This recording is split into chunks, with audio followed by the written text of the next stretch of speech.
Estamos en comunicación con Daniel Berseniasi. Él es bioquímico clínico, integrante del Foro Ecologista Paraná, que integra a su vez la coalición Basta es Basta. Buenas noches, Daniel. Sí, ¿qué tal? Buenas noches, Carlos. Buenas noches, Daniel. Bueno, el tema tiene que ver con la situación que se viene viviendo en la provincia, que tuvo que ver con una disputa familiar y que terminó de un modo, podríamos decir, bastante violento, cuando un grupo de ruralistas, de modo bastante hostil, ocupó una estancia, un espacio, un campo que está en disputa, y un proyecto que surgió que tenía que ver con, que se llama Artigas, que tenía que ver con agricultura, donde se hablaba o se proponía de hacer otro tipo de agricultura sin agrotóxicos. Sabemos que la provincia de Entre Ríos está muy hackeada por este tipo de prácticas agrícolas. Sabemos que hay muchos niños, niñas, familias que se enferman por los agroquímicos y también sabemos que ustedes personalmente, los que luchan precisamente por tener otra calidad de vida y plantean otro tipo de agricultura, también han sido víctimas de algún tipo de apriete o de hostilidad por parte de esta gente. ¿Qué nos podés decir de esto?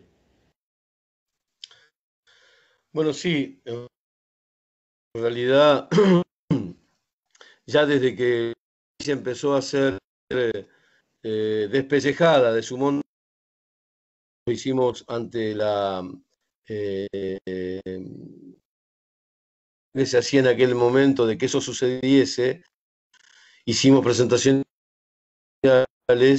que los ganamos, y ante esos amparos ganados para evitar el desmonte como se estaba practicando, nos llevó a tener, entre otras cosas, entre otras instancias, encuentros con este sector de la producción que se nos ha impuesto. Y también desde aquel entonces ya supimos de ese modo de manejarse y de creer que el territorio les pertenece.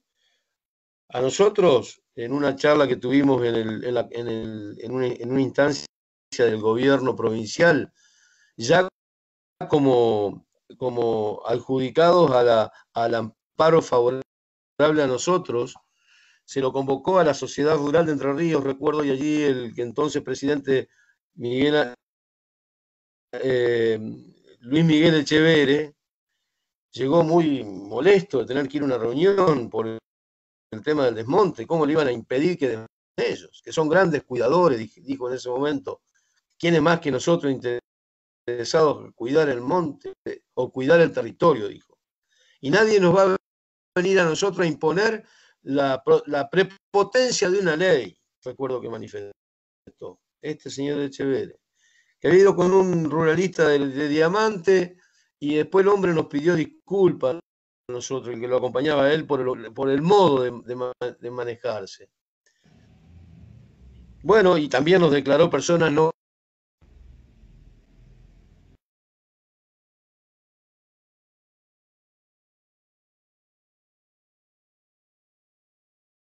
grata en su territorio, que ahora se ha vuelto en algunos pasos de este conflicto que se pudo ver por televisión. Bueno, bueno, y al desmonte en Entre Ríos ya sabíamos que le venía la aplicación a rajatabla de este modelo de producción con venenos.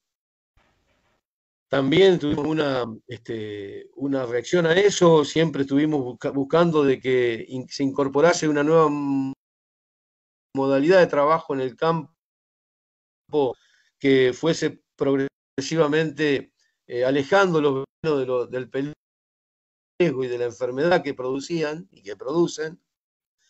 Y así fue como tuvimos, porque presentamos un recurso de amparo de las escuelas rurales, porque teníamos una información científica de la doctora Delia Iasa de la Universidad de Río Cuarto, que habían investigado de que 9 de cada 10 niños de las escuelas rurales en nuestra provincia tienen anticipo de posibles problemas de enfermedad degenerativa por estudio en sus células de indicadores que son marcadores de lo que puede pasar con esas células dañadas a futuro, cuando estos chicos en su crecimiento puedan consolidar una enfermedad degenerativa ya anunciada en su niñez, como niños de escuelas rurales. 9 de cada 10. Con ese informe de la ciencia fue que presentamos un recurso de amparo para que las fumigaciones se alejasen por lo menos, porque esta era la distancia que establecía la investigación de la doctora Ayasa, por lo menos 1000 metros de la escuela, y también allí,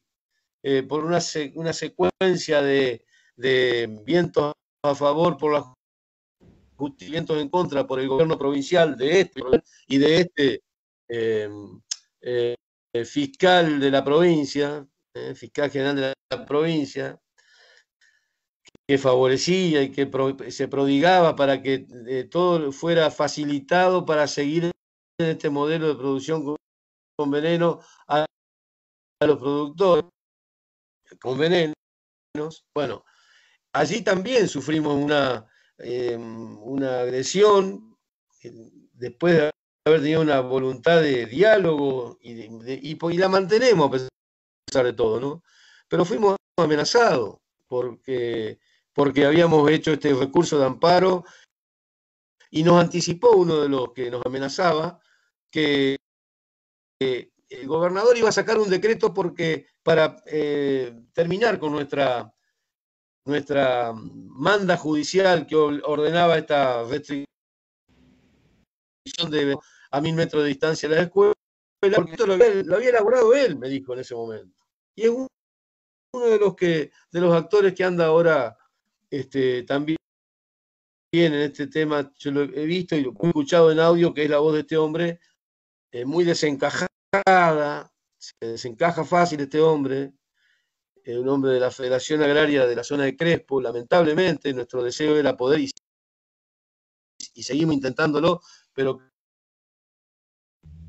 además de que hay una violenta que lo lleva a ser violento en todo.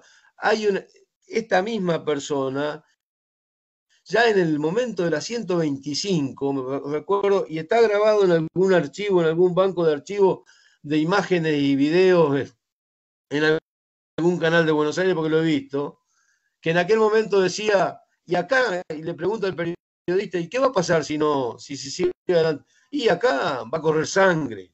Esa persona es la misma que hizo algunas advertencias similares, o por lo menos de mucha violencia, por haber nosotros bregado para que en las escuelas rurales no se siguiesen conformando poblaciones de futuros niños o jóvenes dañados con enfermedades degenerativas.